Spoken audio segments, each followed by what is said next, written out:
పెరిగింది. నెక్స్ట్, ఎప్పుడు చచ్చేవాడికి ఏడ్చేదెవరు, చనిపోయిన వాళ్ళకి అసలు ఏడ్చేదెవరు అనే కాఠిన్యము అంటే కఠినత, వాళ్ళ మనసు అనేది చలించడం లేదు. నెక్స్ట్, ప్రజలు తాము తమ బ్రతుకు వరకు పరిధుల్ని పరిమితం చేసుకోవడం చూస్తూ ఉంటే ఎవరి లైఫ్ వాళ్ళు ఏం చేస్తున్నారు, పక్కన గురించి మనకెందుకు, ఎదుటోడు బాధలు ఉంటేంది సంతోషంలో ఉంటేందని వాళ్ళు అనుకుంటున్నారు అనమాట. నెక్స్ట్, ఒకనాడు ఈ గడ్డపై స్వాతంత్ర సిద్ధి కోసం సంతోషంగా ఉరికంబాలు ఎక్కిన వ్యక్తుల కాదు, నిజమా కళ? ఉరికంబాలు ఎవరెక్కిందనా అంటే ఉరికంబాలు భగత్ సింగ్ తెలుసా?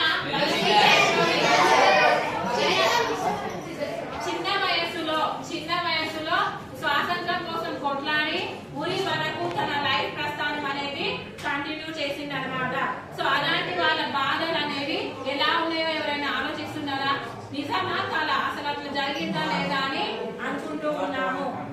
చూడండి అన్న, అది కళ కాదు, అక్షరాల నిజమే. నిజంగా దేశం కోసం చిన్న వయసులో ప్రాణాన్ని వదిలిన వ్యక్తి ఎవరంటే భగత్ సింగ్. స్వాతంత్రోద్యమంలో ఆ తరంలో ఆనాటి స్వాతంత్ర సంరంభంలో నేను కలిసి నడిచాను. సో వాళ్ళంతా ఊరేసుకున్నప్పుడు గానీ ఆ మూమెంట్ లో గానీ సంగం లక్ష్మీబాయి కూడా పార్టిసిపేట్ చేయడం జరిగింది. తోటి సోదరుల జీవితాహుతులకు కడలినై ఘోషించాను. అంటే పక్కోడు చనిపోతే మనకు ఆనందం అనిపిస్తుందా? నాతోటి ఉద్యమం చేసి నా ముందు ఇలా చనిపోవడం ఏంటని తను బాధపడడం జరిగింది. మాతృదేశ శృంఖలాలను పడగొట్టాలని